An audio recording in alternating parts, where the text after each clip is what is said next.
I'm guessing you can finish this sentence. If mama ain't happy, that's right, ain't nobody happy. And it's not just mama. Generally speaking, if somebody is unhappy with us or if we're unhappy with them, we're just unhappy. Conflict robs us of contentment.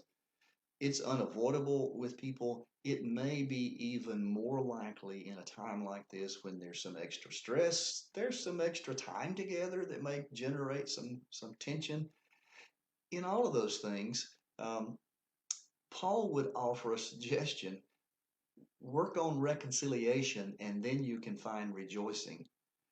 In Philippians chapter 4, verses 2 and 3, Paul says, I plead with Euodia and with Syntyche to agree with each other in the Lord.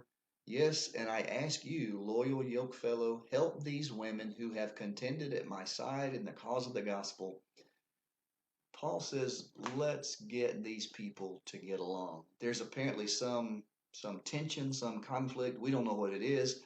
But there are contextual indicators in this letter that this is the main point of Paul's letter, the main reason he wrote. And as he talks about their need to reconcile and the need for the whole church to come together to help them with that, it's just after that, the very next verse, when he starts talking about rejoicing in the Lord. Let's get the reconciliation right. He says, then we can rejoice. When the conflict is gone, the contentment can come. And so then he goes on to talk about learning the secret of contentment and all the things that we've been talking about to go along with that. Jesus said a long time ago that we need to drive a Yugo. I have been very disappointed that that car didn't sell better and hang around longer, because it kind of helped me make this point for a while. Now, probably if you're very young, you don't know what a Yugo is or was, but it was a car. And Jesus had this principle that has to do with reconciliation that leads to rejoicing. And Jesus said, you need to always drive the Yugo. You need to be the one to go. In the Sermon on the Mount, Jesus said, if someone has something against you and you think about that and you recognize that, you go and be reconciled to them. They've got something against you. You've hurt somebody. You've offended somebody. Go try to reconcile and fix that. Matthew 18, he turns it around. If your brother sins against you, you go and show him his fault. Both cases, whoever is offended, Jesus says, you take the initiative. You be the one to try to bring people back together. That latter text in Matthew 18, it's interesting, down in verse 20, there's a statement there. Jesus says, wherever 2 or 3 are gathered in my name, I am there also. And we've used that a lot to talk about religious gatherings, church gatherings, and Jesus being in the middle of that. That may be true, but that's not what he's saying in that context. If you read the whole conversation, it is in the context of people reconciling. You go talk to them, just the two of you. If that doesn't work, get other people involved. Eventually, maybe the whole church. When you can resolve it, he says, that's when you find Jesus right in the middle of that reconciliation.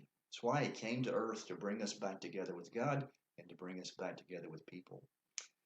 And it's connected to our ability to rejoice and to find contentment. So here's your challenge today. As you think about this, spend a little time asking yourself, is there somebody who has something against me? Or are there people that I've got something against?